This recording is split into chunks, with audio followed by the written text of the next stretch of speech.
कैसा संयोग है कि रेखा का जन्मदिन 10 अक्टूबर को है तो अमिताभ बच्चन की जन्मतिथि 11 अक्टूबर है।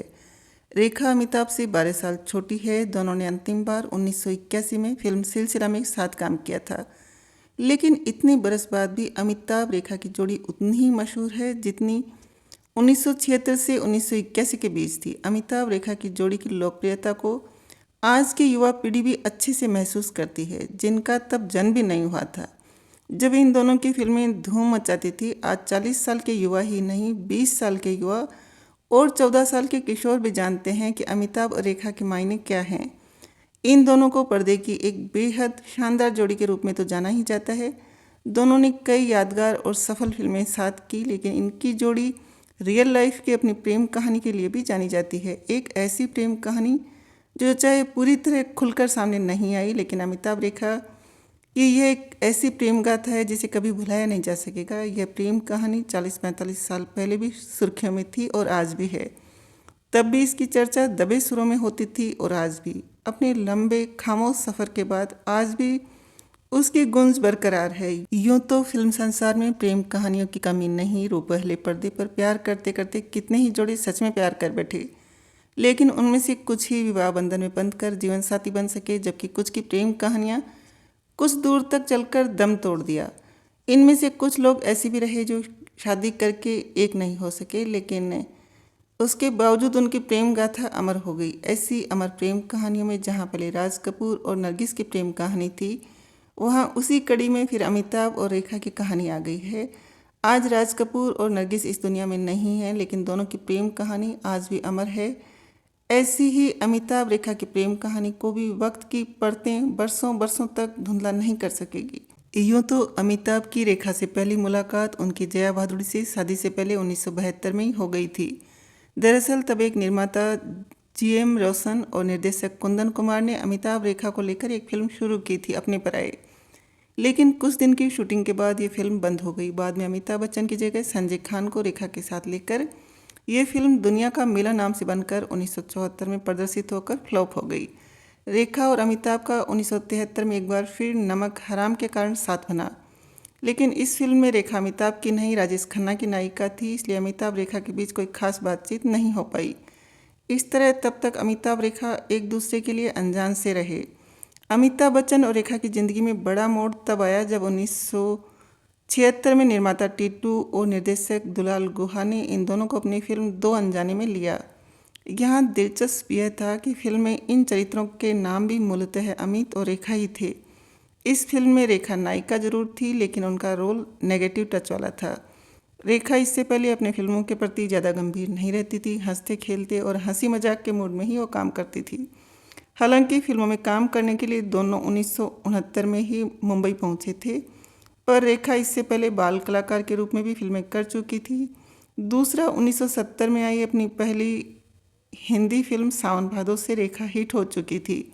सावन भादो के बाद दो अनजाने से पहले रेखा अपनी एक बेचारा, रामपुर का लक्ष्मण, कहानी किस्मत की, अनोखी अदा, धर्मा धर्मात्मा, धर्म कर्म कहते हैं मुझको राजा, प्राण जाए पर वचन न जाए और संतान जैसी फिल्मों से मशहूर हो चुकी थी।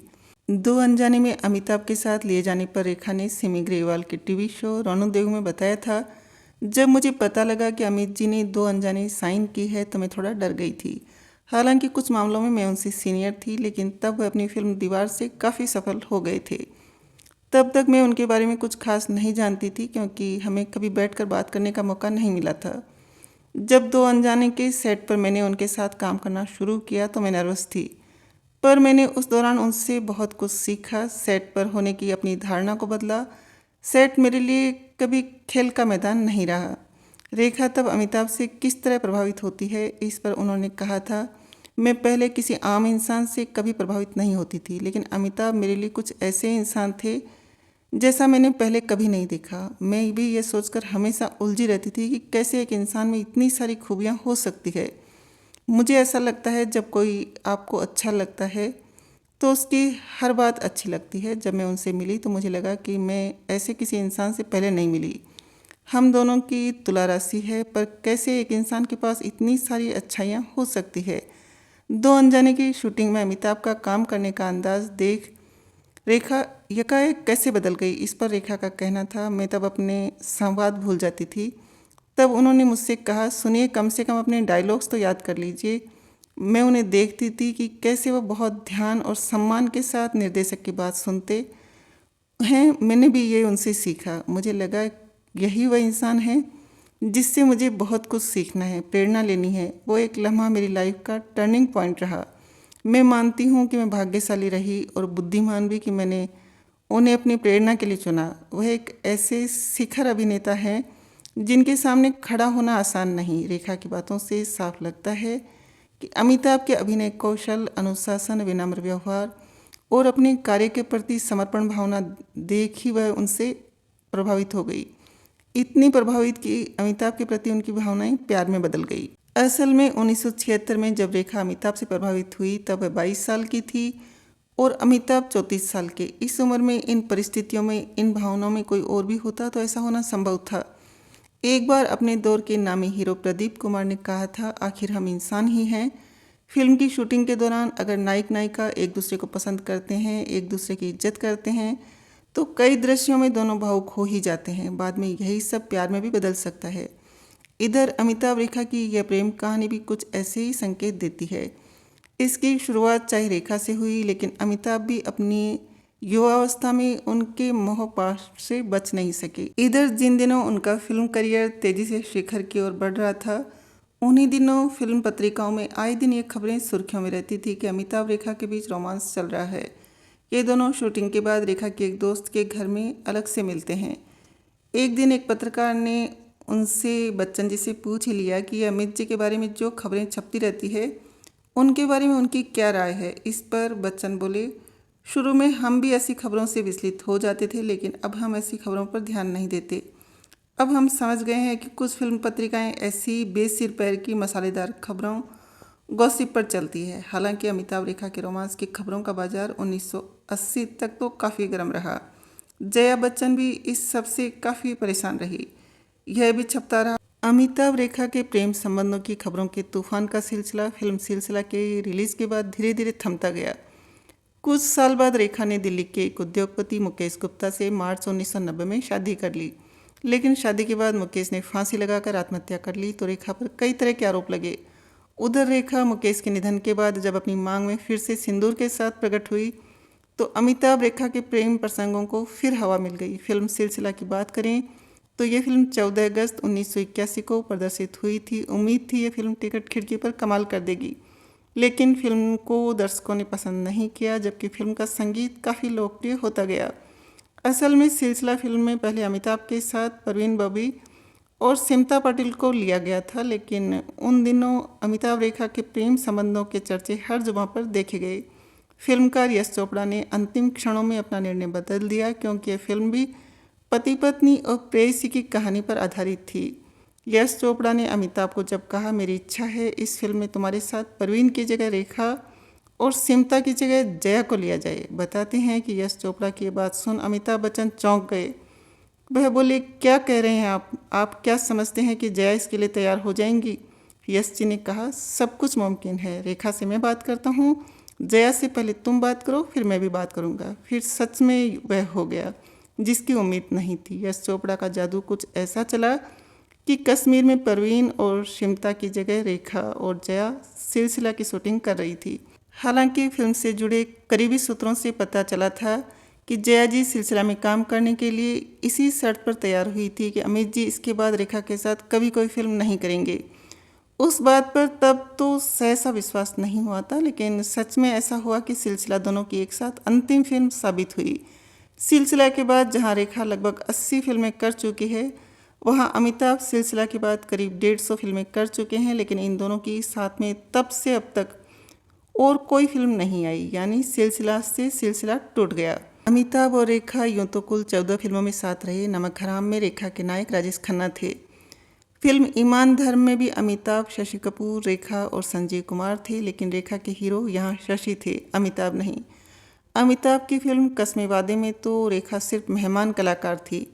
हास्य कलाकार जगदीप की सुरमा भोपाली में भी अमिताभ और रेखा दोनों मेहमान कलाकार थे। यूँ सिलसिला के बाद सन 2015 में आई आर बाल्की की फिल्म शमिताभ में जहां अमिताभ मुख्य भूमिका में थे, वहां रेखा एक छोटी सी भूमिका में थी। अमिताभ रेखा का साथ में कोई भी एक दृश्य नहीं था। लेकिन इन फिल्मों के अलावा अमिताभ रेखा की 10 प्रमुख फिल्में हैं, जिनमें दो अनजाने और सिलसिला के अलावा खून पसीना, मुकद्दर का सिकंदर, मिस्टर नटवरलाल, सुहाग और राम बलराम ऐसी फिल्में हैं जो सफल रही, दर्शकों ने पसंद की, जिनमें मुकद्दर का सिकंदर तो दोनों के करियर में मील का पत्थर साबित हुई। लेकिन इन दोनों की आलाप और गंगा की सौगंध फिल्में सफल नहीं हो सकी। जब एक बार अमिताभ बच्चन से ये पूछा गया कि आपकी रेखा के साथ पर्दे पर जोड़ी सुपरहिट रही है, लेकिन आपकी 1981 के बाद अभी तक कोई और फिल्म नहीं आई है, इस पर अमिताभ ने बिना कुछ ज़्यादा सोचे जवाब दिया, कोई ऐसी कहानी मिली ही नहीं जिसमें हम दोनों को साथ लेकर काम करने का प्रस्ताव मिला हो। यदि कभी कोई ऐसी कहानी आई तो अच्छा प्रस्ताव आया तो उनके साथ मिलकर जरूर करेंगे। इधर देखा जाए तो अमिताभ बच्चन ने रेखा के साथ प्रेम संबंधों को कभी स्वीकार नहीं किया, जबकि रेखा विभिन्न मंचों पर कभी हंसी मजाक में, कभी गंभीरता से, कभी दबे रूप से, कभी दर्द भरे गीत गज़लों से, तो कभी किसी तरह से अपने संबंधों को जाहिर करती रही हैं। यहाँ तक कि पिछले इतने सालों से वह अपनी मांग में सिंदूर और गले में मंगलसूत्र भी पहनती रही है। पहली बार 1980 में वह ऋषि कपूर नीतू सिंह की शादी में जब सिंदूर और मंगलसूत्र के साथ नजर आई तो बहुतों को लगा अमिताभ रेखा ने कहीं गुपचुप शादी तो नहीं कर ली। सन 1984 में फिल्म फेयर के एक इंटरव्यू में रेखा से जब पूछा गया अमिताभ ने तो उनके साथ अफेयर की बात को नकारा है, इस पर रेखा ने जवाब दिया, ऐसा वह अपनी छवि, अपने परिवार और बच्चों के लिए बोल रहे हैं। मुझे लगता है ये अच्छी बात है, लेकिन मुझे इससे फ़र्क नहीं पड़ता। वह मुझसे प्यार करते हैं और मैं उनसे। बस अगर उन्होंने ये बात मुझे अकेले में कही होती तब मैं निराश होती। मिस्टर बच्चन आज भी पुराने ज़माने के हैं, वे किसी को दुख देना नहीं चाहते, तो फिर अपनी पत्नी को दुखी क्यों करेंगे। हम इंसान हैं, एक दूसरे को चाहते हैं और जैसे हैं वैसे ही स्वीकार करते हैं। ऐसे ही सिमी ग्रेवाल ने अपने शो में जब रेखा से पूछा कि 10 फिल्मों में काम करने के दौरान आपको क्या अमिताभ से मोहब्बत हो गई, तब रेखा ने कहा था, यह तो बचकाना सवाल है। मैं आज तक किसी ऐसे आदमी, औरत या बच्चे से नहीं मिली जो उनसे दीवानगी की हद तक मोहब्बत न करता हो। फिर मैं इस बात से इनकार क्यों करूं कि मैं उनसे प्यार नहीं करती। बेशक करती हूं, दुनिया का सारा प्यार ले लीजिए और उसमें से कुछ और भी जोड़ लीजिए, उतना प्यार मैं उनसे करती हूं। हालांकि रेखा ने एक बार स्टार डस्ट पत्रिका को दिए गए एक इंटरव्यू में अपना दर्द भी बयान किया था। रेखा ने उस इंटरव्यू में कहा, मुझे कुछ लोगों ने बताया कि अमित जी ने निर्माताओं को साफ कह दिया है कि वह मेरे साथ अब कोई फिल्म नहीं करेंगे, पर मुझसे उन्होंने एक शब्द भी नहीं कहा। जब मैंने उनसे इस बारे में पूछा तो वह बोले, मैं कुछ भी नहीं बोलूँगा, मुझसे मत पूछो। मैं उनकी इस बात से दुखी हुई। तब मैं खूबसूरत फिल्म की शूटिंग कर रही थी। आप नोटिस करेंगे फिल्म के आखिरी हिस्से में मेरे हाथ में 2 अंगूठियाँ नहीं हैं। वो मुझे उन्होंने दी थी, जिन्हें मैं कभी नहीं उतारती थी, सोते समय भी नहीं, पर जब हम अलग हुए तब मैंने वो अंगूठी उन्हें लौटा दी। अब इतना कुछ सामने आने पर भी कहने को क्या रह जाता है। फिर यह भी कि यदि अमिताभ रेखा के बीच कभी कुछ नहीं था तो अमिताभ सार्वजनिक समारोह में उनके सामने आने से इतना बचते या झिझकते क्यों हैं। रेखा फिल्म समारोह में जया बच्चन से मिलती है, अभिषेक ऐश्वर्या से मिलती है, लेकिन रेखा अमिताभ के पास पहुँचे उससे पहले ही वह जल्दी से इधर उधर होने लगते हैं। इतने वर्षों में रेखा किसी समारोह में अमिताभ के पास एक ही बार पहुँच सकी, जब मुंबई के पृथ्वी थिएटर में 10 मई 2015 को शशि कपूर को फाल्के सम्मान से नवाजा जा रहा था। इधर हंसी मजाक के बीच रेखा ने अमिताभ के प्रति अपनी दीवानगी तब भी व्यक्त कर दी जब 2021 में इंडियन आइडल में आई। शो में होस्ट जय भानुशाली ने किसी बात पर कहा, किसी ने किसी औरत को किसी शादीशुदा आदमी के लिए इतना पागल होते हुए देखा है। इस पर रेखा ने मस्ती के मूड में भानुशाली को टोकते हुए कहा, मुझसे पूछिए ना। होस्ट ने कहा, क्या? इस पर रेखा अगले ही पर हंसते हुए बोली, मैंने कुछ नहीं कहा। लेकिन रेखा ने अपने इन 2 छोटे से वाक्यों में बहुत कुछ कह दिया। सन 1986 में बीबीसी उर्दू के एक इंटरव्यू में उनसे गाना सुनाने के लिए कहा गया तो रेखा ने मेहंदी हसन की एक गज़ल गाकर अपना दर्द कुछ यूँ झलकाया था, मुझे तुम नज़र से गिरा तो रहे हो, मुझे तुम कभी भुला न सकोगे, न जाने मुझे क्यों यकीन हो चला है मेरे प्यार को तुम मिटा न सकोगे। लेकिन अमिताभ ने साहिर लुधियानवी के शब्दों को ही अपनाना बेहतर समझा। वो अफसाना जिसे अनजान तक लाना ना हो मुमकिन, उसे एक खूबसूरत मोड़ देखकर छोड़ना अच्छा।